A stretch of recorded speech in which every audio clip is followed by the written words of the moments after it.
The People's Liberation Army Air Force of China and its sister branch, the PLA Naval Air Force, operate a huge fleet of around 1,700 combat aircraft, defined here as fighters, bombers and attack planes.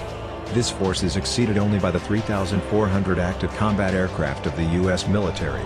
Moreover, China operates a lot of different aircraft types that are not well known in the West. However, most Chinese military aircraft are inspired by or copied from Russian or American designs, so it's not too hard to grasp their capabilities if you know their origins. The Soviet Union and Communist China were best buddies during the 1950s, so Moscow transferred plenty of technology including tanks and jet fighters. One of the early Chinese manufactured types was the J-6, a clone of the supersonic MiG-19, which has a jet intake in the nose. Though China built thousands of J-6s, all but a few have been retired. However, about 150 of a pointy-nosed ground attack version, the Nanchang Q-5, remain in service, upgraded to employ precision-guided munitions. Sino-Soviet friendship ended in an ugly breakup around 1960. But in 1962, the Soviets offered China a dozen hot new MiG-21 fighters as part of a peace overture. Beijing rejected the overture but kept the fighters, which were reverse-engineered into the sturdier, but heavier, Chengdu J-7. Production began slowly due to the chaos of the Cultural Revolution, but between 1978 and 2013 Chinese factories turned out thousands of the pencil fuselage jet fighters in dozens of variants. Nearly 400 still serve in the plug-and-play NAF. The J-7 is a 1950s-era hot rod in terms of maneuverability and speed. It can keep up with an F-16 at Mach 2, but it cannot carry much fuel or armament, and it has a weak radar in its tiny nose cone. Still, China has worked to keep the J-7 relevant.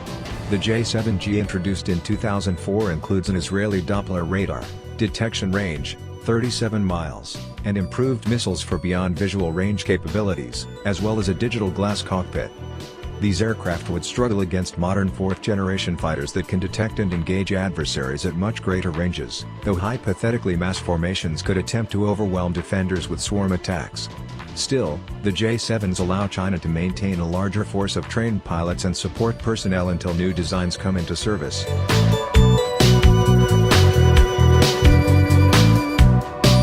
Another Soviet-era clone is the Xi'an H-6, a twin-engine strategic bomber based on the early 1950s-era Tu-16 Badger.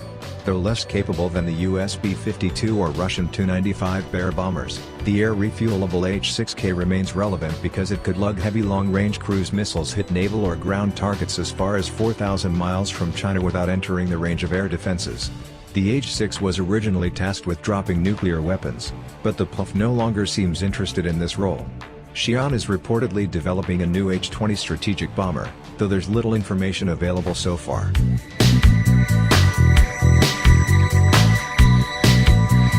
In the mid-1960s, China began working on genuinely home-designed combat jets, leading to the Shenyang J-8 debuting in 1979.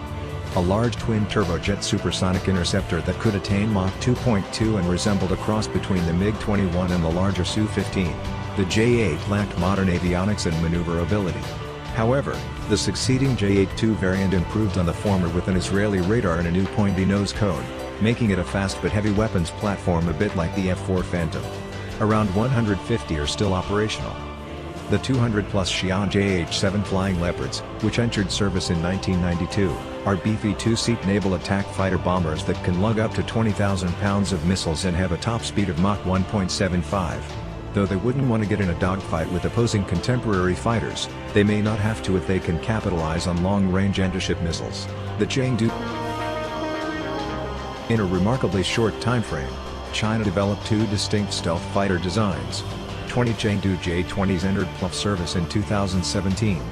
Unlike the F-22 Raptor, designed to be the ultimate air superiority fighter, or the single-engine multi-role F-35 Lightning, the J-20 is a huge twin-engine beast optimized for speed, range and heavy weapons loads at the expense of maneuverability.